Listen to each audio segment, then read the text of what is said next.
eu concordo com tudo que você falou, assim, né? Aí tá mais ou menos como foi a disposição, aliás. Agora a Pires, a mãe do Fiuk. Isso, exatamente.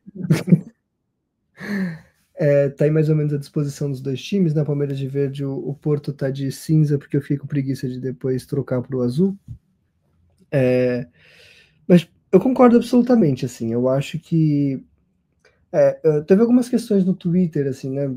É, uma coisa que eu acho que, tipo, existe um certo viralatismo, né?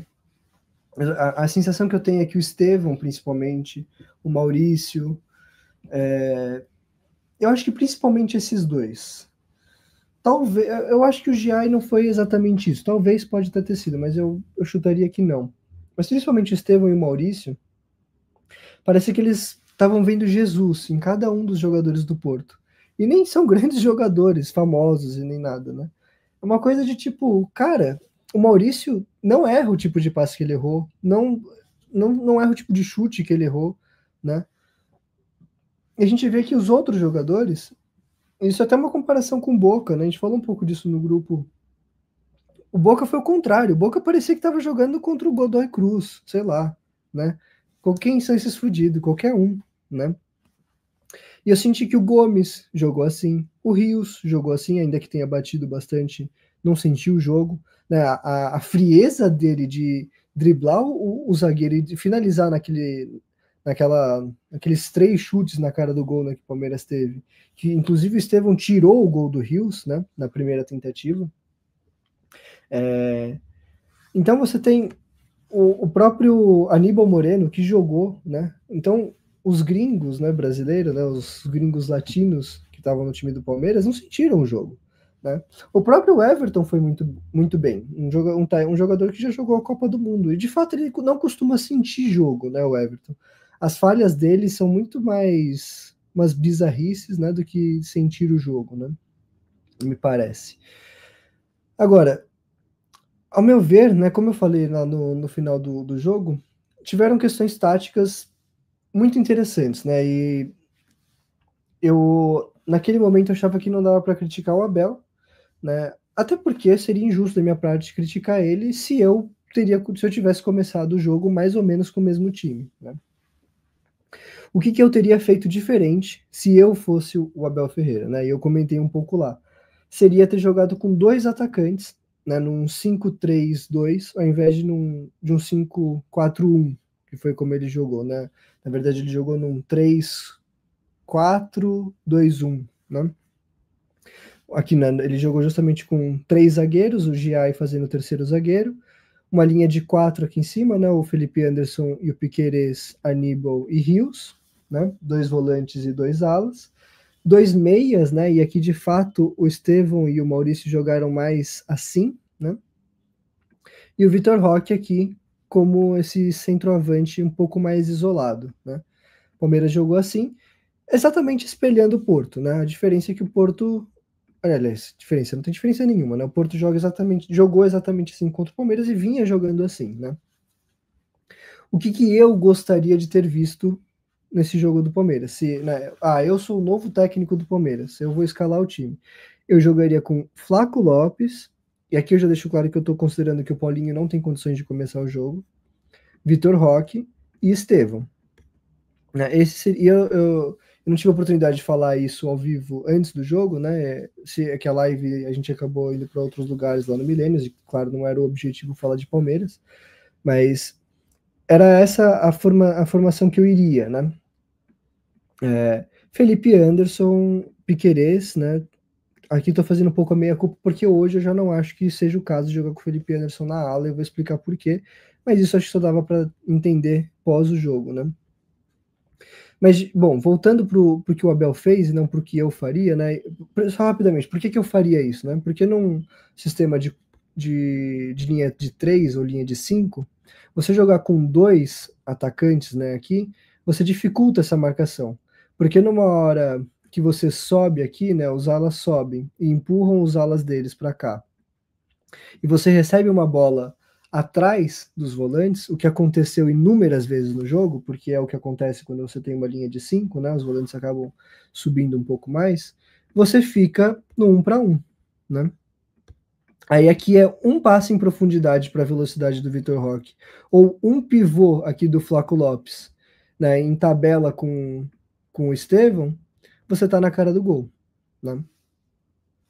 Por isso que eu gostaria do Palmeiras, de ter visto o Palmeiras contra o Porto com 2 atacantes.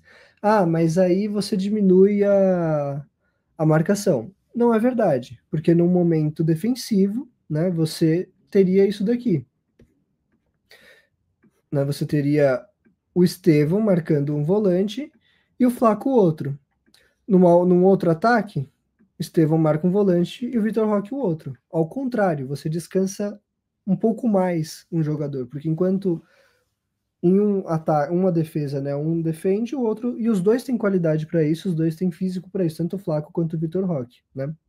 Então, defensivamente, você teria o Flaco ou o Vitor Roque cumprindo a função do Maurício, e ofensivamente você teria um jogador a mais para empurrar a zaga deles, o que também traria mais oportunidade para finalizações de fora com Estevão e Rios, né?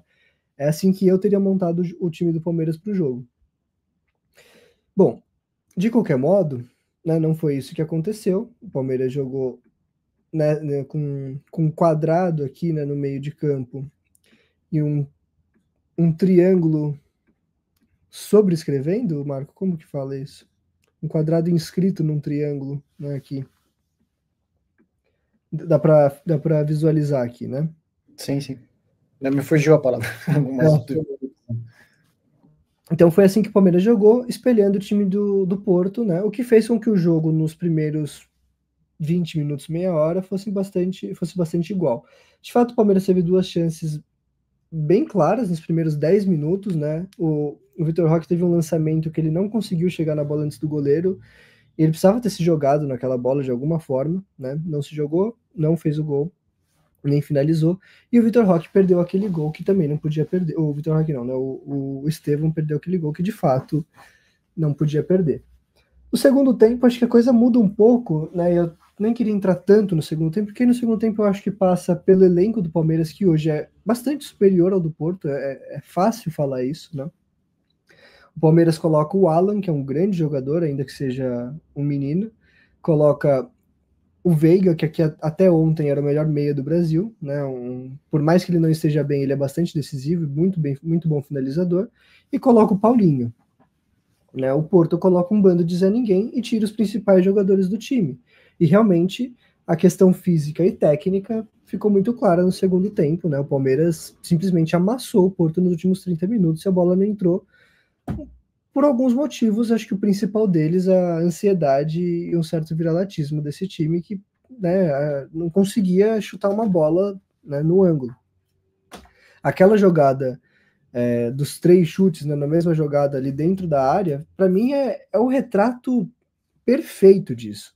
A ansiedade do Estevão, que leva ele a tirar o gol do Rios, porque o Rios ia ter uma condição de finalização muito melhor que a dele. A bola estava dentro do gol se ela cai no pé do Rios. O Rios tinha toda a condição de finalizar ali sem goleiro. O Estevão tira a bola do Rios.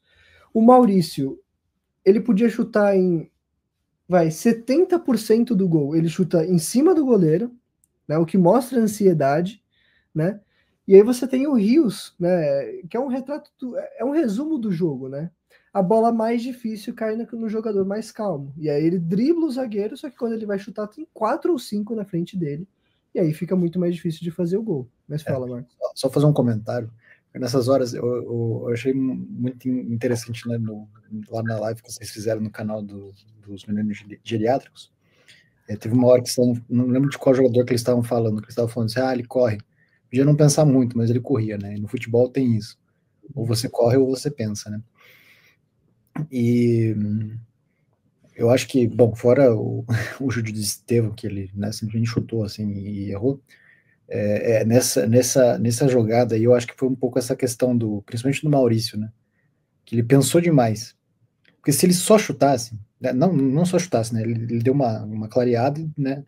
Mas assim. O Rios, você disse? Não, o Maurício. O Maurício.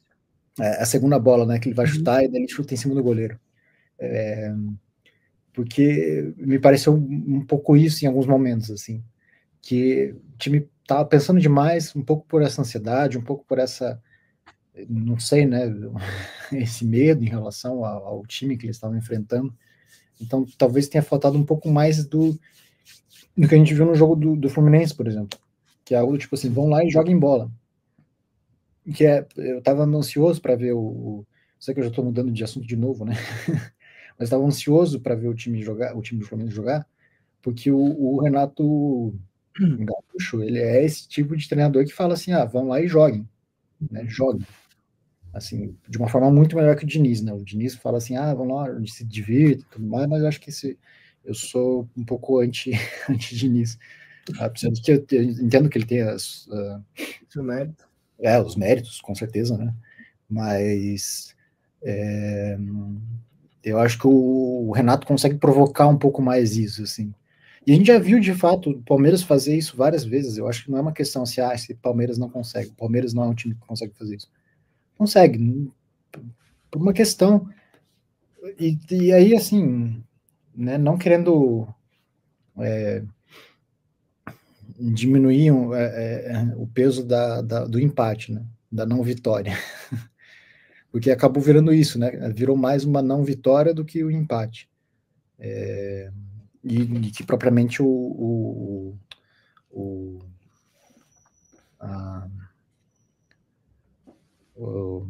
fugiu a palavra. Na eficácia, a produção, o nível de produção que eles tiveram em campo, né? Uhum. Porque, como você falou, assim, segundo tempo, né? Se o Palmeiras não conseguiu no primeiro tempo, no segundo tempo era para ter conseguido e ainda sobrado. E mesmo no primeiro tempo, né? Só rapidamente, teve um amigo meu que falou que discordou do meu vídeo porque ele não achou que foi um amasso do Palmeiras. Mas o amasso do Palmeiras ele é diferente do amasso do Flamengo. Né? O amasso do Palmeiras não é um 5-0. O amasso do Palmeiras é um 1-0 que não corre perigos, né? Sim. Mas precisa um Corinthians do Tite, né? E de fato, o Porto teve duas chances no jogo. Teve uma chance do Samu que ele criou e sem ângulo, né? E o Everton fez uma boa defesa. E teve um chute de fora da área do Vieira, se eu não me engano. Esqueci o nome do meio-campista. Que aí sim foi uma defesaça do Everton nas pontas do dedo, né? Uma parecida com a do Estevão, inclusive, a chance, né? Então, assim, o Porto e teve uma cabeçada, né, um erro de marcação individual dentro da área, que o jogador cabeceou sozinho, né? É verdade. Teve, então, 3 oportunidades, mas de fato, em campo, 2 criadas, né? Um chute de fora e um chute sem ângulo, né? Então, assim, o Palmeiras, tirando um ou outro erro ali individual de marcação, o Palmeiras não sofreu contra o Porto, né? E o Porto que tem 2 jogadores ali de frente, 3, aliás, porque o Vieira, não sei se é Vieira agora, deixa eu ver o nome dele certinho, que tem muita qualidade. O Samu, né, o Moura, que tá para ser, parece que tá para ser vendido pro PSG, talvez, né, por 50 milhões de euros, mais jogador, pode ser que vá, né, uma primeira informação. E a Vieira mesmo, é o Fábio Vieira, né, que foi quem chutou aquela bola, se eu bem me lembro. Então, assim, muita qualidade, né? Técnica da frente. Tanto que você vê que quando sai o Samu e o Moura, o Porto deixa de existir em campo, né? Não ataca mais. Então, assim, eu acho que isso foi o mérito do Palmeiras no primeiro tempo, igualar taticamente o jogo, né? E no segundo tempo foi a criar jogadas, né? E aí vem a ineficácia, o ônus também de você ter um time que é muito jovem, né? É um ataque de 17, 18 anos, 20 e poucos do Rios, né? Do Vitor Roque, e 20 e poucos do Maurício. São jogadores que jogavam até outro dia no Sub-20, né? Tanto o Maurício quanto o Roque estavam disputando a Copa do Mundo Sub-20, né? Com o grande Ramon Menezes. Foram campeões, eu acho, né? Depois de perder de 4-0 para a Argentina lá no começo, não sei se você lembra dessa Copa, acho que faz 1 ou 2 anos. Né? Então, assim, também é o ônus de você construir um time a longo prazo. O Palmeiras tem uma média de idade baixíssima, né? E aí a gente entra um pouco no Giai. Eu acho que o Giai não sentiu o jogo porque era um time europeu. Eu acho que ele sentiu o jogo porque é um dos primeiros. Ele não estava jogando até outro dia, né? Virou titular faz o quê? Algumas semanas, né? Mas desculpa te cortar, Marco. Não, pior, o que eu ia comentar é mais isso mesmo, assim, um pouco de como era perceptível a ansiedade e né, não querendo passar pano, mas eu acho que também passa um pouco essa questão do, é o primeiro brasileiro no Mundial, primeiro brasileiro no Mundial e ainda pega um europeu. E então é difícil saber o que se passava na cabeça dos jogadores, né? Talvez depois, ouvindo o relato dele, a gente saiba, mas, né, dá para imaginar o peso, né? O peso enorme, assim, né? Sendo que tem toda essa questão da preparação que o Palmeiras fez para o Mundial, da importância que se está dando. No caso do Estevão, são os últimos jogos que ele, né, vai jogar pelo Palmeiras. Então, né, e agora ele está, digamos assim, fazendo um baile de debutante assim, para o mundo, entre aspas, né? Mas é como se fosse um cartão de visitas, assim, eu estou mostrando o que eu sou, né, para o mundo. Então, assim, tudo isso pesa muito. Eu não acho, eu não coloco nenhum demérito para o resultado do jogo, porque tem todas essas considerações que eu acho que não são poucas, né? Como você mesmo mencionou, enfim, é um time muito novo, e que eu acho que ainda precisa de alguns acertos, né? Assim, o Vitor Roque já fez gol pelo Palmeiras, mas ainda tá precisando tirar um pouco essa zica, né? Mostrar que ele é goleador, que ele porque acontece, é difícil, não é assim, a gente é muito fácil a gente criticar, né? Mas assim, antes do Gabigol ir para o Flamengo, o que ele era lá na Europa? O próprio Pedro, né? E o Pedro, mesmo depois do Flamengo, demorou umas temporadas para ele virar o Pedro goleador que ele é. Não é assim, algo, vim para cá, agora eu sou o rei do mundo, assim. Só se o cara já, né, se é um Suárez, né, que veio pro Brasil e fez a festa. Daí tudo bem, assim. Mas eu acho que não tem nenhum demérito, enfim. Mas eu gostei desse apontamento que você fez em relação a colocar ali o Flaco Lopes como dupla em relação com o Vitor Roque e o Estevão atrás. De fato, vamos ver como vai ser com os outros times. Eu não cheguei a reparar tão bem, mas eu acho que dificilmente o Al Ahly vai usar um esquema com 3 zagueiros.